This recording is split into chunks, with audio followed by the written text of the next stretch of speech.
ठीक है गाइस, तो आज की अपन अपनी क्लास शुरू करते हैं। जैसा कि मैंने बताया था, आरपीएससी सेकंड ग्रेड का लिटरेचर कवर करने वाले हैं हम लोग। तो इसमें देखिए आज की अपनी ये पोएम्स रहने वाली हैं। इन सभी पोएम्स को अपन कवर करेंगे अच्छे तरीके से, ठीक है ना। तो पहली पोएम रहेगी अवर कैजुअल ट्री, और जो है दूसरी पोएम रहेगी अपनी the Pilgrim of night. Pilgrim of night Sarojini Naidu की नहीं है, ये श्री अरबिंदो की है।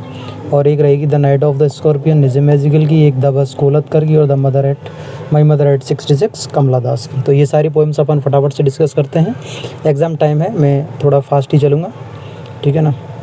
ये देखो, सबसे पहले अपन अपनी ये पोएम कवर करते हैं तोरू दत्त वाली। तो फटाफट से मैं इसका हिंदी ट्रांसलेशन बता देता हूँ। इससे पहले मैंने थोड़ा सा इसका इंट्रोडक्शन लिखा था इनका सबका, वो बता देता हूँ आप लोगों को, है ना। उससे क्या है, थोड़ी सी रिदम बनेगी, नहीं तो वो बाद में भी पढ़ लोगे तो भी कोई दिक्कत नहीं। चलो एक बार बता ही देता हूँ मैं सारा। ये देखो, है ना। तो इसको अपन देख लेते हैं एक बार मोटा मोटा, बाकी ये और पोएम पढ़ने के बाद और अच्छे से समझ में आ जाएगा।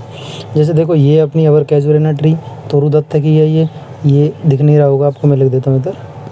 1882 में आई थी ये। Ancient ballads and legends of Hindustan इसका जो है कलेक्शन का नेम था जिसमें आई थी। 1882 ancient ballads and legends of Hindustan, ये याद होना ही चाहिए। ओल्ड कैटेगरी की पोएम है ये। और इसको देखो, 5 स्टेंजा हैं 11 लाइन के। आयमिक पेंटामीटर में है। राइम है इसकी अब्बा, CCC और ट्रिपल ई। याद हो जाए ठीक है, नहीं हो तो राइम स्कीम वैसे कम ही पूछता है, लेकिन मैंने ऐड कर दिया ऐसे। थीम्स, हाँ ये चीज़ें पता होनी चाहिए आपको। थीम क्या है इसमें, बायोग्राफिकल कॉन्टेक्स्ट है, नॉस्टैल्जिया और मेमोरी है। थोड़ा कम समझ में आ रहा होगा, लेकिन पोएम जब पढ़ लोगे तो और अच्छे से समझ में आ जाएगा। लॉस एंड ग्रीफ है इसमें, ठीक है। और क्या है इसमें, द पिलग्रिम ऑफ नाइट है ये दूसरी पोएम आ गई, द पिलग्रिम ऑफ नाइट। ये सोनेट कैटेगरी की है। रिटन 1938 और रिवाइज 1944। पब्लिश हुई है 1952 लास्ट पोएम्स के नाम से। देखो ये चीज़ पता होनी चाहिए, जैसे कि जो पहली पोएम है वो अवर कैजुअल ट्री जो है वो आई थी ancient ballads and legends of Hindustan में। और ये दूसरी है, ये लास्ट पोएम्स में आ रही है 1952। ये पता रहना चाहिए, ये वाली नहीं पता हो ये वाली बात कि 1938 में लिखी थी, फिर उसके बाद रिवाइज करी थी 1944 में, फिर 1952 में पब्लिश हुई थी लास्ट पोएम्स। ये नहीं पता हो तो कोई दिक्कत नहीं है, लेकिन ये पता होना बहुत ज़रूरी है। लास्ट पोएम्स के कलेक्शन में आई थी। अच्छा, ये मतलब दोनों का कंपेरिजन करवा देती, मतलब दोनों का ब्लेंड है ये। ब्लेंड समझते हो आप? ब्लेंड बता दूंगा मैं और आगे।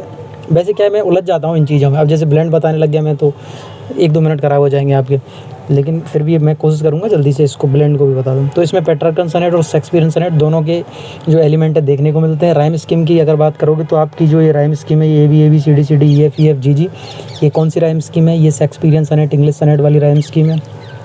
और जो पेट्रार्कन सनेट है, जो डेवलपमेंट ऑफ आइडिया पे, मतलब जो थॉट है इसका ऑक्टेव और सेस्टेट के रूप में चलता है। वोल्टा आता है, वहाँ से ये कंक्लूज़न की तरफ बढ़ता है, ठीक है ना। Night of the scorpion, night of the scorpion में क्या है, इसमें निज़म मैजिकल की है। ये 46 लाइन्स की है। ये 1965 द एग्जैक्ट नेम में आई थी। फ्री वर्स है। फ्री वर्स मतलब फ्री वर्स मैं पिछली पोस्ट में वीडियो में बता चुका हूँ सारी चीज़ें। अब अपन करते हैं थीम की बात इसमें। तो थीम है इसमें मदरहुड है और सेल्फ सेक्रीफाइस है। ये पोएम पढ़ने के बाद और अच्छे समझ में आ जाएगा कि इसमें एक माँ है जिसको बिच्छू काट जाता है। वो कहती है कि मुझे काट गया कोई बात नहीं, लेकिन मेरे बच्चे बचे रहने चाहिए। Conflict between rationality and superstition, ये उसके फादर में और विलेजर्स के बीच में देखने को मिलता है। विलेजर सुपरस्टिशन को फॉलो करते हैं, फादर थोड़ा सा रैशनैलिटी को दिखाता है, जो हर्ब पाउडर और मिक्सर लगा के और पैराफिन डाल करके उसको जलाने की कोशिश करता है, पॉइजन को, इस तरीके से, ठीक है।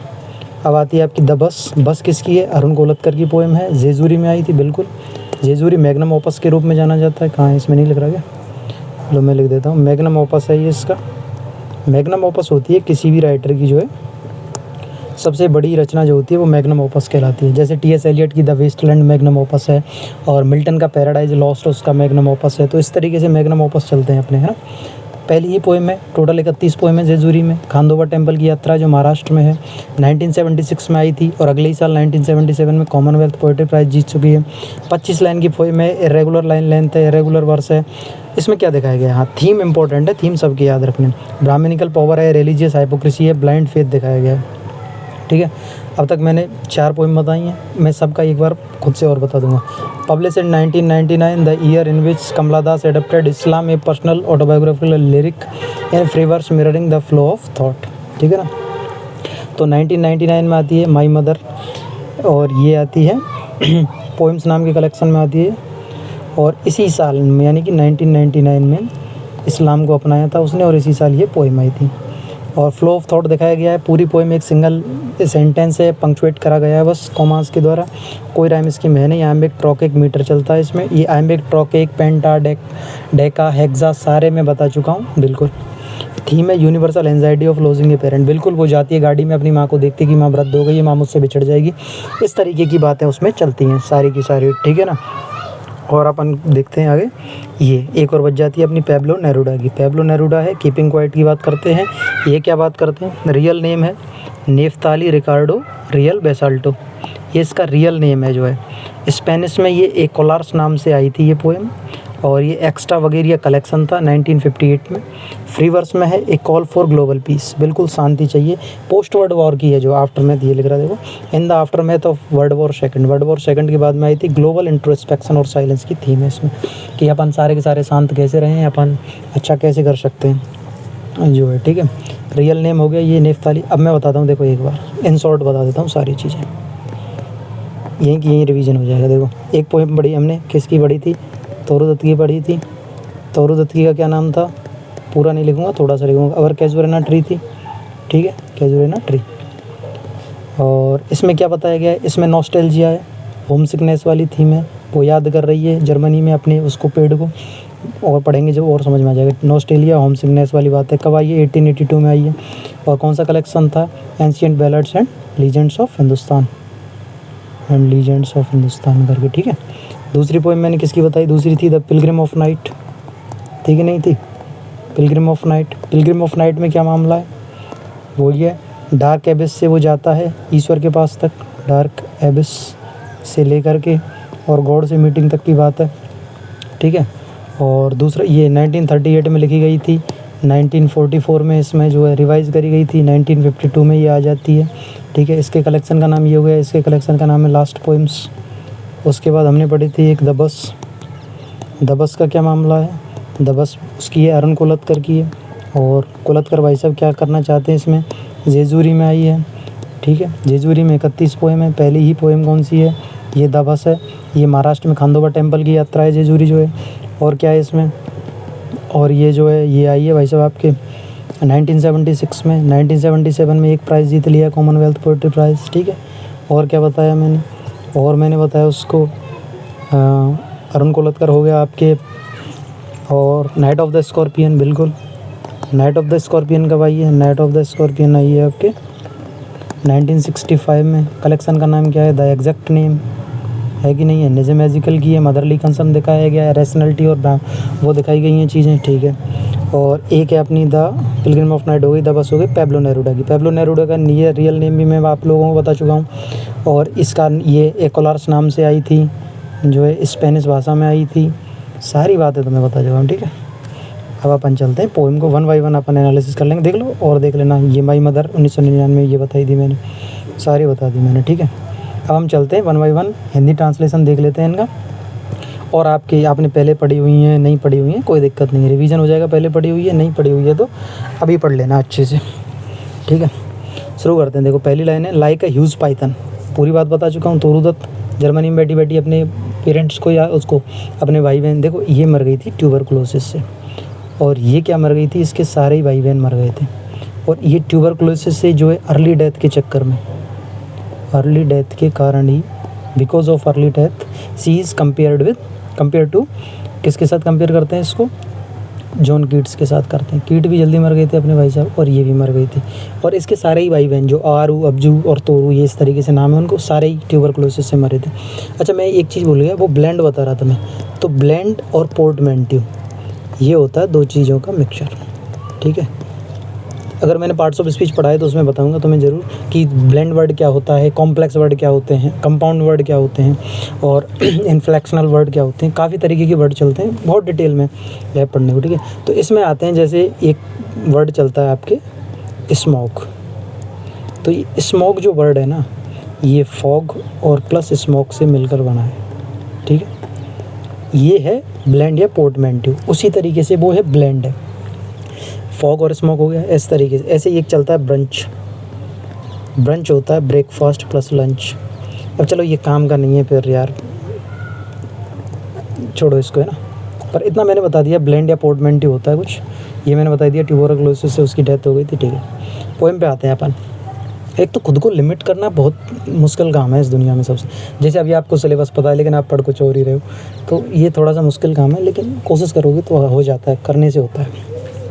Like a huge Python winding round and round the rugged trunk indented deep with scars up to its very summit near the stars a creeper climbs in whose embrace has bound no other tree could live but gallantly।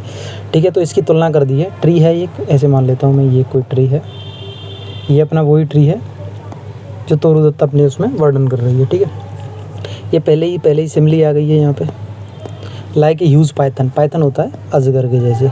अब ये पेड़ अजगर नहीं है, हाँ अजगर इसमें बताया गया है इसको। जो ये है ना, ये round and round the rugged trunk indented deep with scars up to its creeper, ये जो कोई बेल है, बेल ने इसको अजगर की तरह जकड़ा हुआ है, ह्यूज पाइथन। और राउंड एंड राउंड उसको जो रग्ड ट्रंक है उसका तना है, और उसमें जो है गड्ढे हो रहे हैं, डीप विद स्कार्स निशान बने हुए हैं, up to its very summit इसकी चोटी तक, नियर द स्टार्स लगभग तारों तक, ये नियर द स्टार्स। और इसमें हाइपरबली वाला मामला है, ठीक है, ये आपको देख लेना है थोड़ा सा। यहाँ हाइपरबली है इसमें, और यहाँ पे ह्यूज पाइथन इसमें सिमिली आ गया है। तो एक बेल ने क्या है उसको जकड़ा हुआ है, जैसे बेल है ऐसे जा रही है घूम घूम के इसके चोटी तक। यहाँ स्टार्स दिखा दिए, थोड़ा हाइपरबली कर दिया। कौन सा पेड़ स्टार्स तक जाता है? No other tree could live but gallantly, कोई भी दूसरा पेड़ होता ना इसकी जगह पे, तो ये बेल उसको मार देती जकड़ के, जैसे अजगर मार देता है, लेकिन इसको नहीं मार पा रही है। ये साहसी रूप से जो है मतलब खड़ा हुआ है, अड़ के खड़ा हुआ है। The giant wears the scarf, ये हो गया पर्सोनिफिकेशन। जिएंट दैत्य वाला, तो ये पर्सोनिफाई कर दिया है इसको। इन देख लेना थोड़ा सिमिली है, हाइपरबली है, पर्सोनिफिकेशन है। The giant wears the scarf, scarf को पहने हुए है, स्कार्फ पहना दिया। And flowers are hung in crimson clusters, और सुर्ख जो हैं वो क्या लटके हुए हैं, फूल लटके हुए हैं। ऑल द बाउज एमंग, सारी डालियों के बीच में। वेयर ऑन ऑल डे, जहाँ पर सारे दिन। आर गैदर्ड बर्ड एंड बीज, और जहाँ पे पक्षी और मधुमक्खी सारे दिन बने रहते हैं, ठीक है। एंड ऑफ्ट एट नाइट्स, और रात्रि के समय। The garden overflows with one sweet song, तो और ये क्या है, मधुर गीत से भर जाता है ये जो गार्डन है इसका। That seems to have no close sung darkling from our tree when man repose. While man repose मतलब जब आदमी क्या कर लेते हैं, जब आदमी सोते हैं, रेस्ट करते हैं, तो ये अपना एक गाना गाता है। और गाने की आवाज़ कहीं और से नहीं बल्कि कहाँ से आती है, पेड़ से आती है। तो एक बार सारा बता दूं मैं इसको कि ह्यूज पाइथन जैसे मतलब अजगर के जैसे इस पेड़ को बेल ने जकड़ा हुआ है। इसका जो ट्रंक है वो रगड़ है, गहरे गड्ढे हैं उसमें, निशान हैं, और चोटी तक मतलब यहाँ से लेके यहाँ तक इसको लपेटा हुआ है उसने, स्टार्स की तरफ, स्टार्स तक लपेटा हुआ है। और इसकी मतलब बेल के जो बेल ने जिसने लपेटा हुआ है, इसमें कोई भी दूसरा पेड़ होता तो वो मर जाता, अब तक वो जीवित भी नहीं बचता, लेकिन ये साहसी रूप से खड़ा हुआ है। इसने एक स्कार्फ पहना हुआ है, फ्लावर्स इस पे लटके हुए हैं, क्रिम्सन क्लस्टर्स हैं, सुर्खलाल हैं। ऑल द बाउज एमंग, सारी डालियों पर हैं। वेयर मतलब जहाँ पे सारे दिन पक्षी और मधुमक्खियाँ रहती हैं। और रात को ये एक गाने से भर जाता है, जिस गाने को कौन गा रहा है, ये पेड़ ही गा रहा है जब मैन रेस्ट करते हैं, ठीक है। और ऐसा गाना है जिसका कोई नो क्लोज एंडिंग नहीं है, ठीक है। दूसरे पर चलते हैं अपन। When first my casement is wide open thrown at dawn, my eyes delighted on it rest। जब सुबह सुबह मैं खिड़की खोलती हूँ तो मेरी आंखें इस पे आराम करती हैं। देखो आराम किसी की आंखें कहीं भी कर सकती हैं। हो सकता है आपकी आंखें आराम कोई शो देखने में करती हूँ, कोई खाना खाते खाते टीवी देखता है, वो आंखों को रेस्ट ही दे रहा होता है, ठीक है। Sometimes and most in winter, और सर्दियों के समय में ऑन इट्स क्रेस्ट, इसकी चोटी पर a grey baboon sits statue like alone. और कौन बैठा रहता है? बबून। बबून मतलब लंगूर। लंगूर इस पे बैठा रहता है। और कैसा बैठा रहता है? मूर्ति के जैसे। वॉचिंग द सनराइज़, किसको देखता है? सूर्योदय को। ठंड के मारे अकड़ा पड़ा है बेचारा लंगूर, सनराइज़ को देखता है। While on lower boughs his puny offspring leap about and play.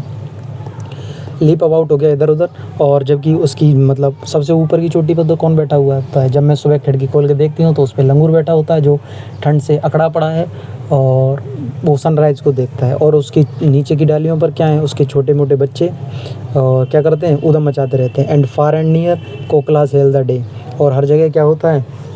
जो कोकला हैं वो मतलब वेलकम कर रही होती हैं दिन का। And to their pastures wend our sleepy cows, और हमारी जो गायें हैं ओंगती हुई, जैसे गाय जा रही है सोते सोते। सुबह तुम नहीं उठते क्या?